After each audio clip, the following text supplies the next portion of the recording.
Saber um pouco, se contasse pra gente um pouco sobre a sua carreira, como você começou.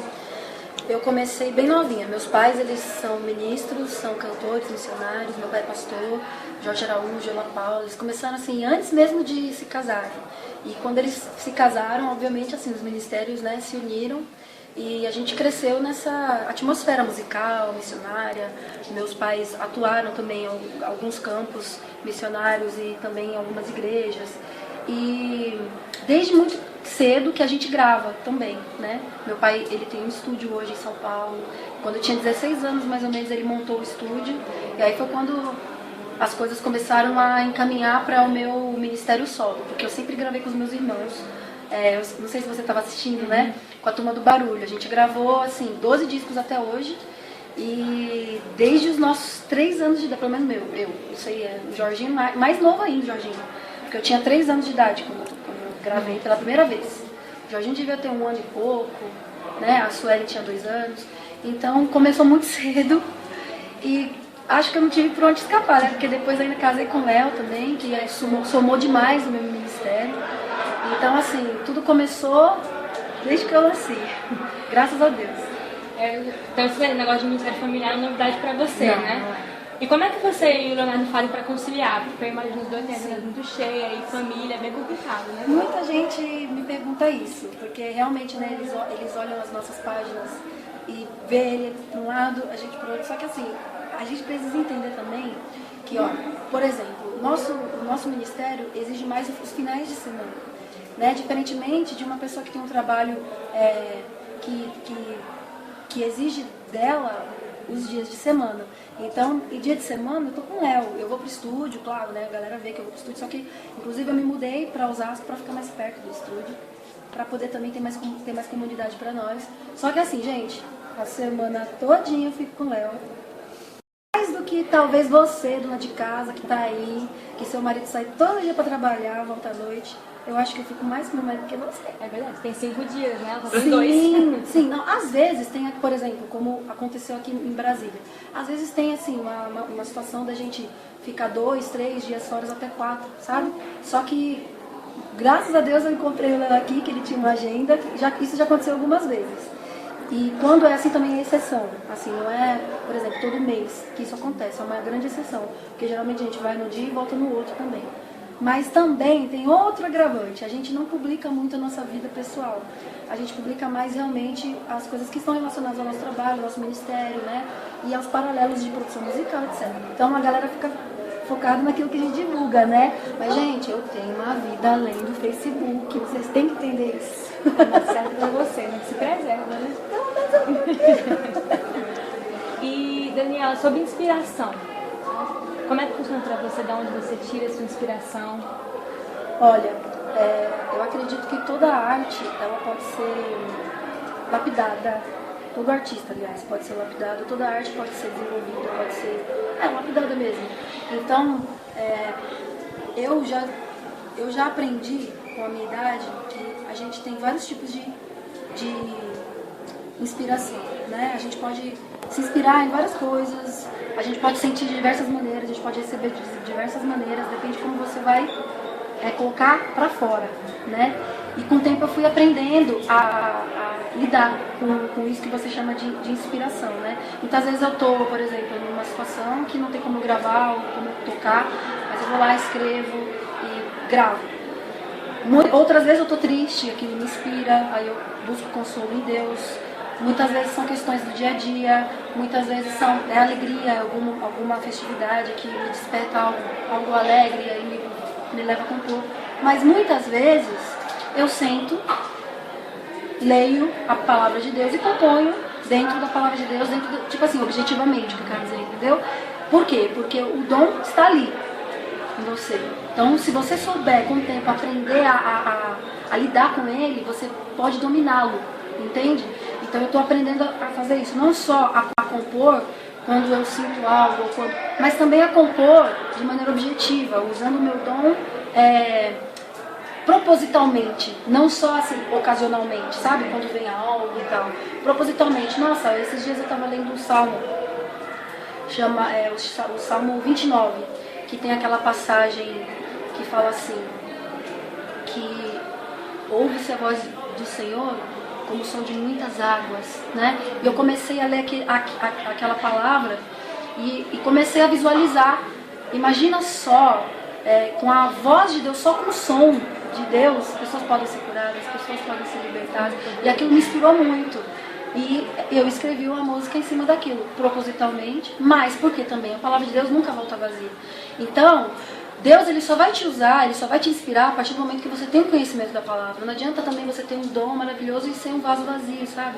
Você não tem o que falar, ou você falar açúcar, falar nada, entendeu? Então você tem que unir muitas coisas para a gente chamar isso de inspiração. Pelo menos esse conjunto de coisas é o que eu chamo de inspiração. Bacana. Isso que você falou vai muito de encontro com o que todo mundo diz, né? Todo mundo fala que músico em igreja não tem vida espiritual, é o pessoal que vai embora depois do cabo louvor. Eu até dou risada, porque um dos motivos que eu demorei tanto a gravar meu CD solo, a realmente dar continuidade ao meu ministério, que começou muito cedo, foi realmente o medo e as cobranças, o medo de não saber o que dizer, não ter o que falar. Só que às vezes a gente esquece daquele versículo que diz assim, abre a tua boca e encherei. Então eu comecei a me pegar nesse versículo para poder assumir o ministério que Deus tinha para mim, porque eu tinha muito medo. Por causa do quê? Porque eu sabia que estando ali na frente, eu não ia poder simplesmente ser eu. Eu estou falando de algo que está além de mim. Por mais que Deus ele nos usa como nós somos, né, com tudo aquilo que Ele mesmo nos dá, a gente tem que saber que a gente não está falando nada de nós, das nossas convicções. A gente tem que deixar tudo de lado. Então, na verdade, o músico, o ministro, o líder, a pessoa que está ali na frente, ela tem uma cobrança muito maior do que qualquer outra pessoa que está trabalhando, vamos chamar de nos bastidores. Entendeu? O que não significa que Deus cobre menos desses que estão nos bastidores. Entende? Mas enfim, isso me confrontou muito, o fato de eu saber que eu ia estar na frente. A Sônia esses dias me falou assim, Dani, estão começando a chamar você para pregar e tal. E assim, eu sou meio perdida, né? Eu não tenho muito jeito para falar. Realmente é Deus mesmo que vai moldando a gente conforme a necessidade, né? Porque sabe, né? Que Deus já usou até a jumenta, né? Então você imagina só. Mas ela me disse que estavam chamando para ministrar. Eu falei, não, Sueli, vou, porque primeiro a gente não pode falar não, né? Como Deus quer usar. E segundo, é bom você se desafiar em Deus, porque aquilo vai fazer você buscar mais, aquilo vai fazer você procurar saber, ter respostas na palavra de Deus. Quando questionam você questiona, não questiona, mas você busca respostas em Deus. Entende? Então a pessoa que é muito questionada, que está ali na frente, ela precisa constantemente estar buscando respostas em Deus. Entendeu? Então não tem como, mesmo a gente não conseguindo congregar muito, né, numa igreja assim todo domingo ou todo sábado, né, não tem como a gente não ter uma vida espiritual. Eu acho que quem não tem, o líder que não tem, eu acho que não, com o tempo a gente percebe, né, que não se sustenta sozinho. Quem sustenta é a palavra de Deus, qualquer ministério. O que sustenta é a palavra de Deus. E que conselho você daria, assim, você falou a respeito de assumir o ministério muito jovem, né? Para os jovens que estão agora aí perdidos, tentando encontrar o ministério deles. Olha, o meu conselho é: procure conhecer a si mesmo, procure saber no que você é bom, desenvolva o seu dom, faça o seu melhor e seja feliz. Não perca tempo com dúvidas, por isso que muito cedo você precisa ter convicção daquilo que Deus quer para sua vida, em qualquer área, não só ministerial, sentimental, em todas as áreas. Busque saber o que Deus tem para você, busque saber no que você é bom e desenvolva. Aí o resto Deus faz, você tem que fazer a sua parte. A gente, para construir esse evento, já pegou muito o versículo, né, que fala dos escolher jovens por pessoas fortes, tem os ventos malignos. A juventude é uma coisa muito bonita. O que você acha assim, desse papel, dessa importância da juventude dentro da igreja? é que às vezes é uma coisa que os jovens encontram muita dificuldade, né, dentro da igreja, por vários motivos. E aí vem esse versículo falando, né, que Deus os chamou porque eles são fortes. Olha, nada melhor do que você saber que você é jovem. Quando a gente tem consciência que a gente é jovem, a gente procura ser o melhor que nós podemos ser em Deus, quando nós conhecemos a palavra dele. Então é por isso que o jovem hoje em dia é o representante de Cristo. É aquele que se apega mais a Jesus do que a qualquer coisa que qualquer homem pode dizer. Assim como você falou, hoje está tudo muito confuso, né? Os jovens muitas vezes eles não sabem o que é certo, o que é errado, porque uma pessoa diz isso, outra pessoa diz aquilo. Tem tantas maneiras diferentes de se adorar a Deus. E nisso você vê um querendo ter razão, o outro querendo ter mais razão. O que eu posso dizer é que esse versículo ele só quer dizer uma coisa só. Olhe para Jesus, porque a nossa força é o Senhor.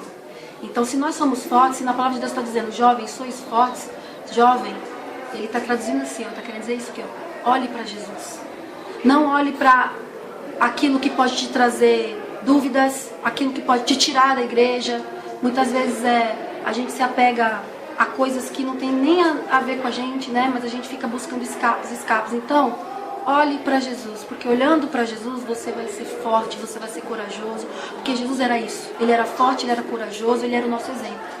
E você, para representar a Cristo, precisa olhar para ele como uma pessoa, não como uma coisa, como uma, né? Eu sempre falo isso, porque realmente as pessoas elas não personificam mais Jesus. Elas olham para Jesus como se fosse algo que não existia, que nunca existiu. E Jesus existiu. Ele andou aqui na terra, ele foi homem, ele chorou, ele suou sangue quando ele soube que ele ia morrer na cruz por nós.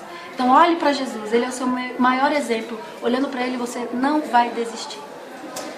E agora, né, depois de participar aqui com a gente, como você definiria a Sexta Paulo?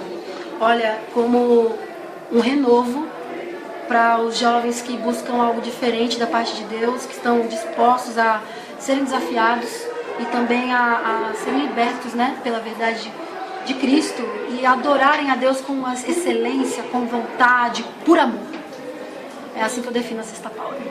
E agora, aproveitando o ensejo, né, deixa um convite para o pessoal que não veio hoje, né? Galera, toda sexta-feira vocês têm um presente aqui em Brasília, Sobradinho. Eu gostaria de ter esse presente toda sexta-feira lá em São Paulo. Então aproveitem, venham, adorem ao Senhor, chamem os amigos. Você que conhece alguém que não conhece Jesus, que está afastado, chame. Aqui é um lugar de adoração, de liberdade, onde você vai sair feliz, leve, tranquilo, em paz com Deus. Que Deus te abençoe.